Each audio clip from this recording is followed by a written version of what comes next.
कार्तिक को पता चला अक्षरा का एक्सीडेंट मानसी ने किया है। जी हाँ दोस्तों, जहां पर कार्तिक काफ़ी ज़्यादा हैरान है जब वहां पर नायरा आती है और बिना कुछ बोले हुए ही चली जाती है, क्योंकि जो एक्सीडेंट किया था वो जेल से छूट गया है।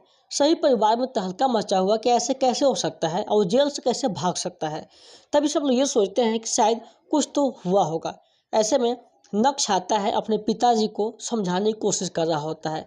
इधर कार्तिक के चाचू जब बात करते हैं तो कहते हैं कि कैसे वो भाग सकता है, क्या कुछ रुक नहीं सकता था। तभी उसे नहीं पता होता है और वहाँ पर कार्तिक आकर सुन लेता है। इसे सुनते ही उनकी होश उड़ जाती है। तभी वो पूछने लगता है कि आखिर आप ये कैसे कर सकते हैं, आपने बताने का उचित क्यों नहीं समझा कि मानसी ने एक्सीडेंट किया है। चाचू आप बताइए, इतना बड़ा सच आप कैसे छुपा सकते हैं। लेकिन वो कहता है, देखो बेटा, तुम समझने की कोशिश करो, उस मूवमेंट ही कुछ ऐसा था। लेकिन कार्तिक एक से बढ़ के एक सवाल करने लगता है जहाँ पर उनको समझ में नहीं आता मैं क्या बोलूँ। इधर नायरा बहुत ज़्यादा रो रही होती है अक्षरा के फोटो को लेकर। तभी यहाँ पर कार्तिक की माँ उसे संभालने की कोशिश करती है, बट अक्षरा का हाल देखकर उन्हें बहुत बुरा लग रहा होता है और वो चिल्ला चिल्लाकर फिर रोना शुरू कर देती है। इधर जब कार्तिक भाग रहा होता है सबको बताने के लिए, तभी उसके चाचू उसको हाथ पकड़ कर रोक लेते हैं। प्लीज़ बेटा ऐसा मत करो। लेकिन कार्तिक कहता है, क्या आप वो खुशियाँ लौटा सकते हैं? क्या आप नायरा की माँ की वो यादें को मिटा सकते हैं?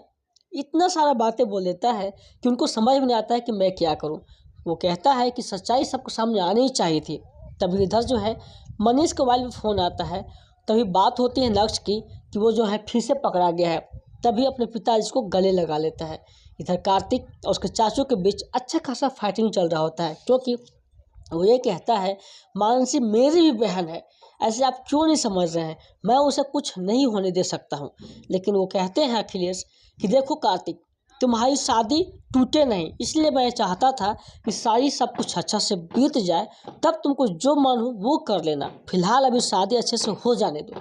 कार्तिक कहता है, मैं ऐसे इस तरह से रह कर शादी नहीं कर सकता हूँ और ऐसा आप कैसे सोच सकते हैं। वो कहते हैं कि देखो कार्तिक, उस मूवमेंट ऐसा था, तुम्हारी हालत अच्छा नहीं थी।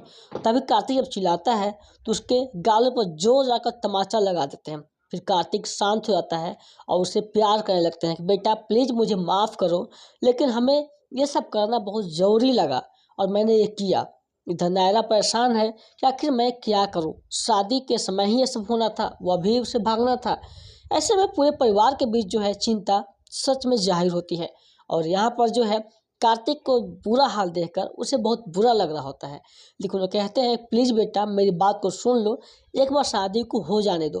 कार्तिक कहता है, मैं अपनी बहन को कुछ नहीं होने दूंगा, आप जितना मुझसे प्यार करते हैं हमको पता है कि आप मुझे कुछ भी नहीं होने देंगे। फिर मैं चाहता हूँ गलतफहमी में रहकर शादी ना करूँ। फिर दोनों एक दूसरे के हाथ जोड़ते हैं। प्लीज़ कार्तिक बेटा बात को मान लो। लेकिन वो नहीं मानता है, कहता मैं जाकर बता ही दूंगा सबको आखिर सच्चाई क्या है। ऐसे में ये जो नायरा है कहती है कि अब कैसे होगा। इधर जो है कार्तिक फिर बात नहीं सुनता है और उनकी बात को अनदेखा कर देता है और वहाँ से भागने लगता है। तभी वो बहुत ज़्यादा चिंतित है कि मैं कैसे रोकूँ। अब आने वाले एपिसोड में दिखाया जाएगा कि यहाँ पर नायरा से बताने की कोशिश करता है, फिर भी बता नहीं पाता है। जिसका पूरा एपिसोड स्टार उत्सव पर जियो हॉटस्टार पर आप देख सकते हैं। वीडियो को लाइक कर लीजिए, चैनल को भी